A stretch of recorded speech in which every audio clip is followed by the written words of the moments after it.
బహుకాలము గడిచిన వృద్ధుడై ఉండెను. అన్ని విషయములలోనూ యెహోవా అబ్రహామును ఆశీర్వదించెను. అప్పుడు అబ్రహాము తనకు కలిగిన సమస్తమును ఏలుచుండిన తన ఇంటి పెద్ద దాసునితో, నీ చెయ్యి నా తొడ క్రింద పెట్టుము. నేను ఎవరి మధ్య కాపురమున్నానో ఆ కనానీయుల కుమార్తెలలో ఒకదానిని నా కుమారునికి పెళ్లి చేయక నా స్వదేశమందున్న నా బంధువుల యొద్దకు వెళ్లి ఇస్సాకను నా కుమారునికి భార్యను తెచ్చినట్లు ఆకాశం యొక్క దేవుడును భూమి యొక్క దేవుడును అయిన యెహోవా తోడని నీ చేత ప్రమాణము చేయించెదనెను.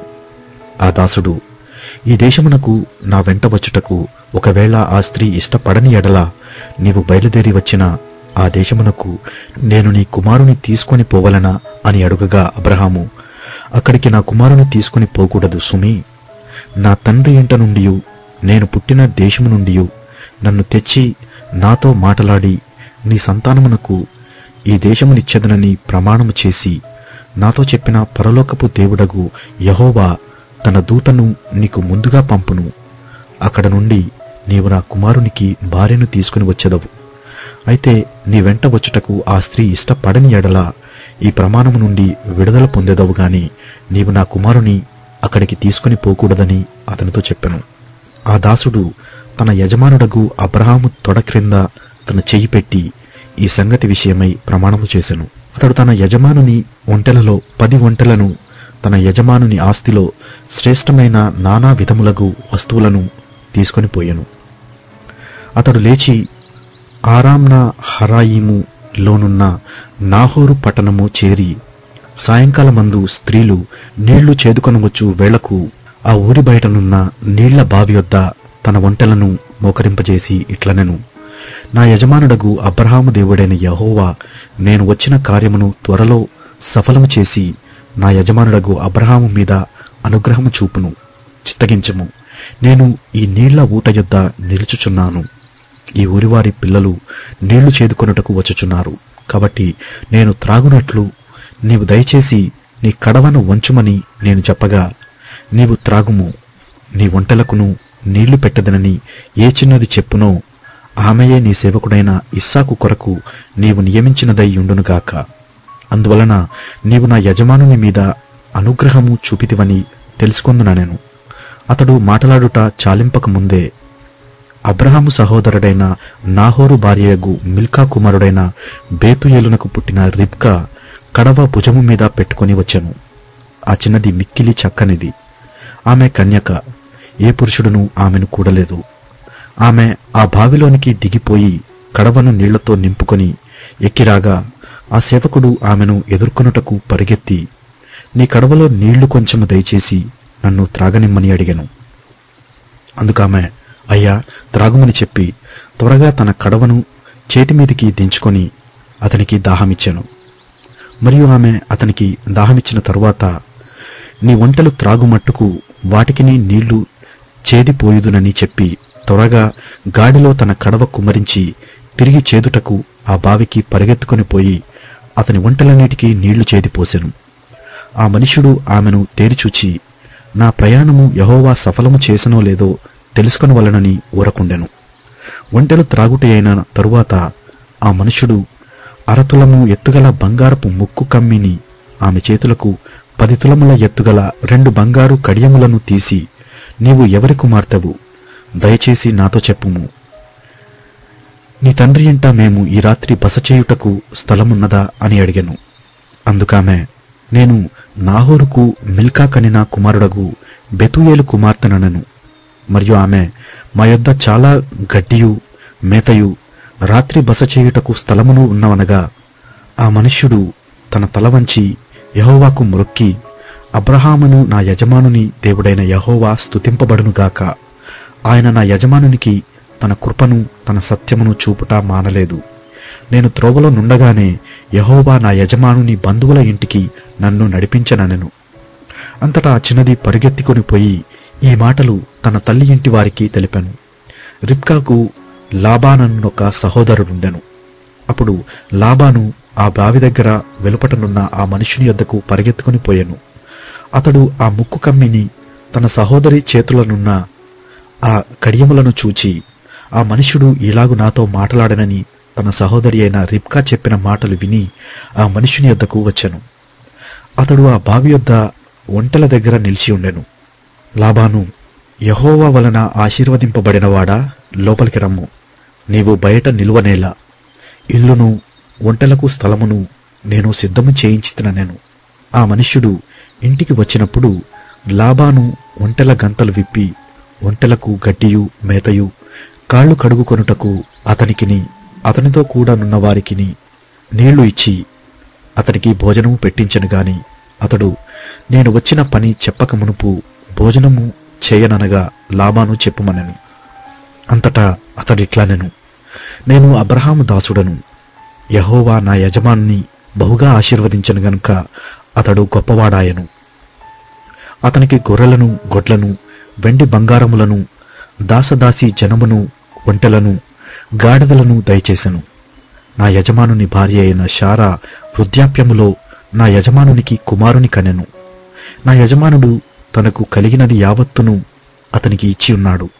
మరియు నా యజమానుడు నాతో, నేను ఎవరి దేశమందు నివసించుచున్నానో ఆ కనానీయుల పిల్లలలో ఒక పిల్లను నా కుమారునికి పెళ్లి చేయవద్దు.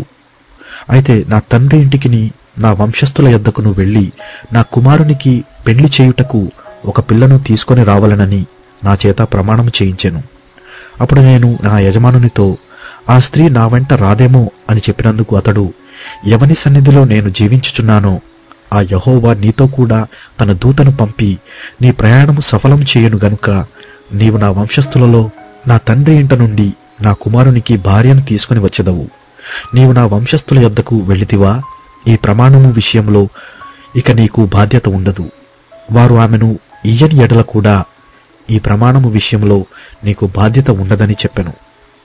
నేను నేడు ఆ బావి యొద్దకు వచ్చి అబ్రహామును, నా యజమానుని దేవుడునైన యెహోవా నా ప్రయాణమును నీవు సఫలము చేసిన ఎడల నేను ఈ నీళ్ల బావి యొద్ద నిలిచి ఉండగా నీళ్లు చేదుకొనుటకు వచ్చిన చిన్నదానితో నేను, నీవు దయచేసి నీ కడవలో నీళ్లు కొంచెము నన్ను త్రాగనిమ్మని చెప్పునప్పుడు నీవు త్రాగుము, నీ ఒంటెలకును చేదిపోయుదునని ఎవతి చెప్పునో ఆమెయే నా యజమానుని కుమారునికి యెహోవా నియమించిన పిల్లయై యుండునుగాకని మనవి చేసుకొంటిని. నేను నా హృదయంలో అట్లు అనుకొనుట చాలింపక ముందే రిబ్కా భుజము మీద తన కడవను పెట్టుకొని వచ్చి ఆ బావిలోనికి దిగిపోయి నీళ్లు చేదుకొని వచ్చాను. అప్పుడు నాకు దాహమెమ్మని నేనామెను అడుగగా ఆమె త్వరగా తన కడవను దించి, త్రాగుము, నీ ఒంటెలకును నీళ్లు పెట్టదనని చెప్పెను గనుక నేను త్రాగితిని. ఆమె ఒంటెలకును నీళ్లు పెట్టాను. అప్పుడు నేను, నీవు ఎవరి కుమార్తెవని అడిగినందుకు ఆమె మిల్కా సహోదరుని కనిన కుమారుడగు బెతుయేలు కుమార్తెనని చెప్పినప్పుడు నేనామె ముక్కుకు కమ్మియును ఆమె చేతులకు కడియములను పెట్టి నా తల వంచి యెహోవాకు మ్రొక్కి అబ్రహామును నా యజమానుని దేవుడైన యెహోవాను స్తోత్రము చేసితిని.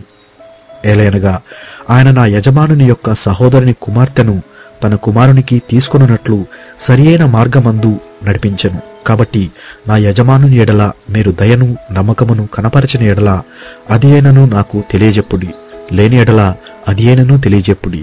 అప్పుడు నేనెట్టుపోవలెను అటు పోయేదనగా లాబానును బెతుయేలును, ఇది యెహోవా వలన కలిగిన కార్యము, మేమైతే అవునుగాని కాదని గాని చెప్పజాలము. ఇదిగో రిబ్కా నీ ఎదుటనున్నది, ఆమెని తీసుకొని పొమ్ము. యెహోవా సెలవిచ్చిన ప్రకారము ఈమె నీ యజమానుని కుమారునికి భార్య అగునుగాకని ఉత్తరమిచ్చిరి. అబ్రహాము సేవకుడు వారి మాటలు విని యెహోవాకు సాష్టాంగ నమస్కారం చేసెను. తరువాత ఆ సేవకుడు వెండి నగలను బంగారు నగలను వస్త్రములను తీసి రిబ్కాకు ఇచ్చెను. మరియు అతడు ఆమె సహోదరునికి తల్లికిని విలువగల వస్తువులను ఇచ్చెను. అతడును అతనితో కూడానున్న మనుష్యులను అన్నపానములు పుచ్చుకొని అక్కడ ఆ రాత్రి అంతయు నుండిరి. ఉదయమున వారు లేచినప్పుడు అతడు నా యజమానుని యొద్దకు నన్ను పంపించుడని చెప్పగా ఆమె సహోదరుడును ఆమె తల్లియు, ఈ చిన్నదాని 10 దినములైనను మా యొద్ద నుండనిమ్ము, ఆ తరువాత ఆమె వెళ్ళవచ్చుననిరి. అప్పుడతడు, యెహోవా నా ప్రయాణమును సఫలము చేసిన గనుక నాకు తడువు కానియక నన్ను పంపించుడి, నా యజమానుని యొద్దకు వెళ్ళదనని చెప్పినప్పుడు వారు ఆ చిన్నదానిని పిలిచి ఆమె ఏమననో తెలుసుకొందుమని చెప్పుకొని రిబ్కాను పిలిచి, ఈ మనుష్యునితో కూడా వెళ్ళెదవా అని ఆమెను అడిగినప్పుడు వెళ్ళెదనెను. కాబట్టి వారు తమ సహోదరి అయిన రిబ్కాను, ఆమె దాదిని, అబ్రహాము సేవకుని, అతనితో వచ్చిన మనుషులను సాగనంపినప్పుడు వారు రిబ్కాతో, మా సహోదరి, నీవు వేలవేలకు తల్లివగుదువుగాక, నీ సంతతి వారు తమ పగవారి గవినిని స్వాధీనపరుచుకొందురుగాక అని ఆమెను దీవింపగా, రిబ్కాయు ఆమె పనికత్తులను లేచి ఒంటెలనెక్కి ఆ మనుషుని వెంబడి వెళ్ళిరి. అట్లు ఆ సేవకుడు రిబ్కాను తోడుకొని పోయెను. ఇస్సాకు బెయేర్ లహాయి రోయి మార్గమున వచ్చి దక్షిణ దేశమందు కాపురముండెను. సాయంకాలమున ఇస్సాకు పొలములో ధ్యానింప బయలువెళ్లి కన్నులెత్తి చూచినప్పుడు ఒంటెలు వచ్చుచుండెను. రిబ్కా కన్నులెత్తి ఇస్సాకును చూచి ఒంటె మీద నుండి దిగి, మనలను ఎదుర్కొనుటకు పొలములో నడుచుచున్న ఆ మనుష్యుడెవరని దాసుని అడుగగా అతడు, ఇతడు నా యజమానుడని చెప్పెను. గనుక ఆమె ముసుగు వేసుకొనెను. అప్పుడు ఆ దాసుడు తాను చేసిన కార్యములన్నీ ఇస్సాకుతో వివరించి చెప్పెను. ఇస్సాకు తల్లి అయిన షారా గుడారంలోనికి ఆమెను తీసుకొని పోయెను. అట్లు అతడు రిబ్కాను పరిగ్రహింపగా ఆమె అతనికి భార్య ఆయను. అతడు ఆమెను ప్రేమించెను. అప్పుడు ఇస్సాకు తన తల్లి విషయమై దుఃఖ నివారణ పొందెను.